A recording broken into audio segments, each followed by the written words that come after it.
Selamat datang dalam pembahasan Hukum Lingkungan Indonesia. Di sini, saya akan mengangkat kasus kontroversial rencana penetapan Pegunungan Meratus sebagai Taman Nasional yang hingga kini belum terselesaikan. Kasus ini melibatkan benturan kepentingan antara konservasi lingkungan dan hak-hak masyarakat adat Dayak Meratus.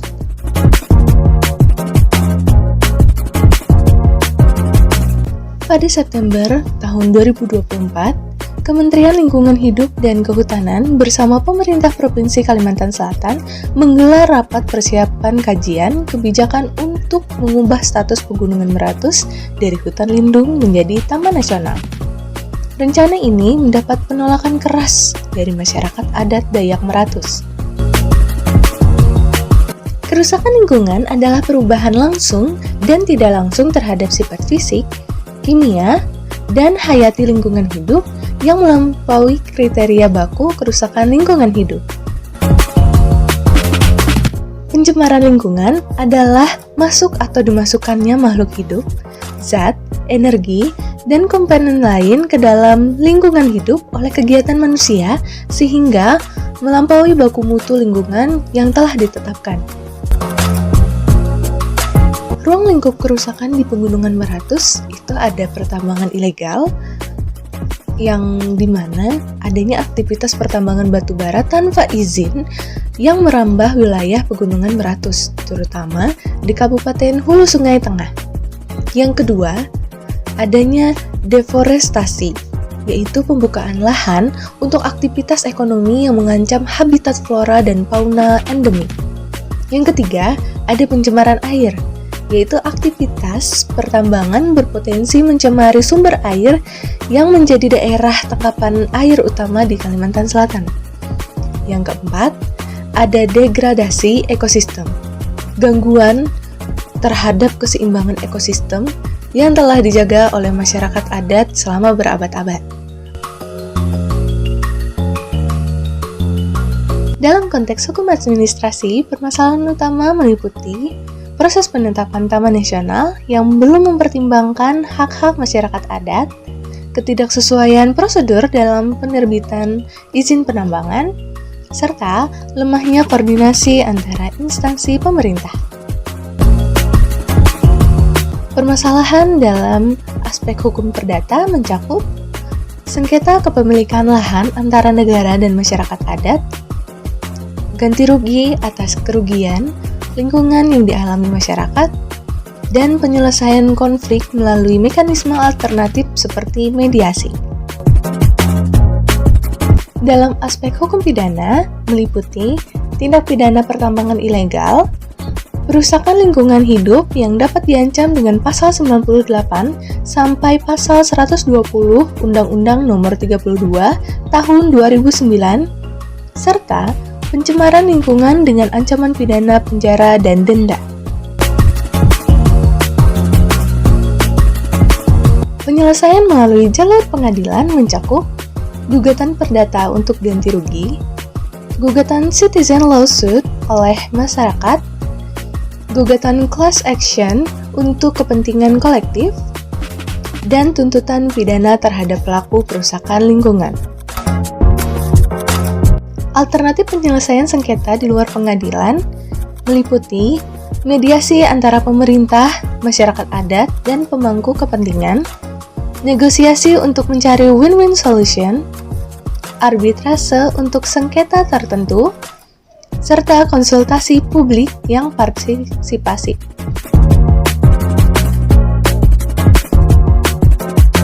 Adapun landasan hukumnya yaitu pertama, Undang-Undang Nomor 4 Tahun 1992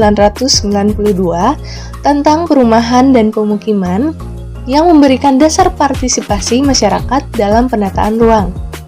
Kedua, Undang-Undang Nomor 23 Tahun 1997 tentang Pengelolaan Lingkungan Hidup yang kemudian diganti Undang-Undang Nomor 32 Tahun 2009 menegaskan tentang hak masyarakat untuk berperan serta dalam pengelolaan lingkungan hidup.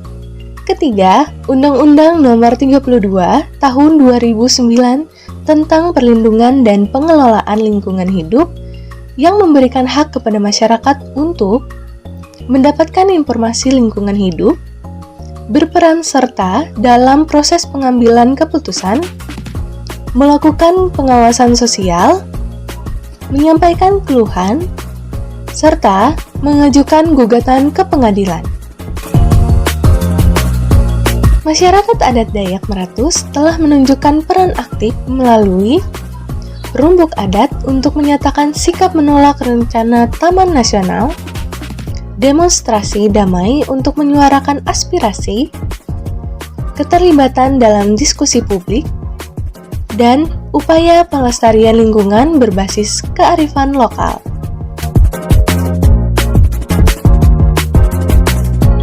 Adapun asas-asas yang terlanggar. Pertama, asas tanggung jawab negara. Dalam kasus ini, rencana Taman Nasional belum mempertimbangkan dampaknya terhadap kesejahteraan masyarakat adat. Kedua, asas partisipatif. Proses penetapan Taman Nasional perlu melibatkan masyarakat adat secara lebih bermakna. Ketiga, asas keadilan. Rencana saat ini dinilai belum adil bagi masyarakat adat Dayak Meratus. Keempat, asas kehati-hatian. Ketidakpastian mengenai dampak suatu usaha karena keterbatasan penguasaan ilmu pengetahuan dan teknologi bukan merupakan alasan untuk menunda langkah-langkah meminimalisasi atau menghindari ancaman terhadap lingkungan hidup. Kelima, asas ekoregion, yaitu perlindungan dan pengelolaan lingkungan hidup harus memperhatikan karakteristik sumber daya alam, ekosistem, kondisi geografis, budaya masyarakat setempat, dan kearifan lokal. Adapun asas-asas yang mendukung konservasi, yaitu pertama, asas kelestarian dan keberlanjutan, yang dimana setiap orang memikul kewajiban dan tanggung jawab terhadap generasi mendatang dan terhadap sesamanya dalam satu generasi dengan melakukan upaya pelestarian daya dukung ekosistem. Kedua, asas pencegahan, di mana upaya pencegahan kerusakan dan pencemaran lingkungan hidup dilakukan sejak tahap perencanaan suatu usaha atau kegiatan.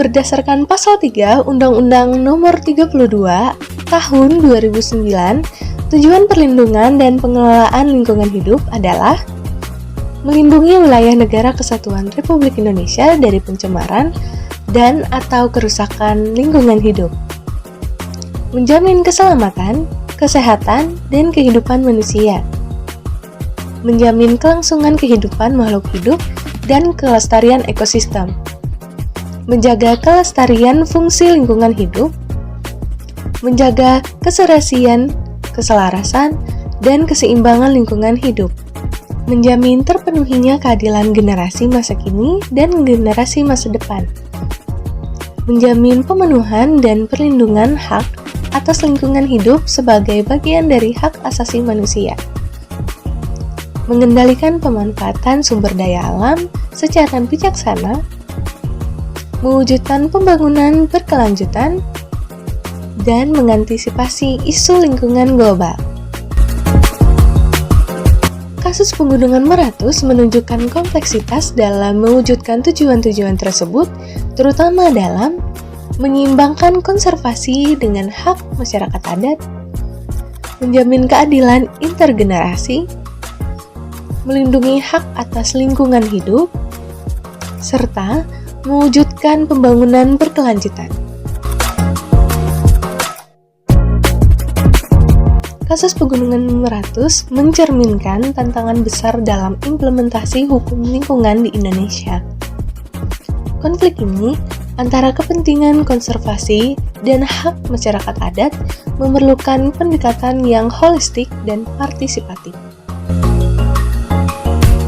Solusi yang dapat ditempuh meliputi dialog yang lebih intensif antara semua pemangku kepentingan, pengakuan formal terhadap hak-hak masyarakat adat, model pengelolaan kolaboratif yang melibatkan masyarakat adat, penegakan hukum yang tegas terhadap aktivitas ilegal, implementasi prinsip-prinsip hukum lingkungan secara konsisten.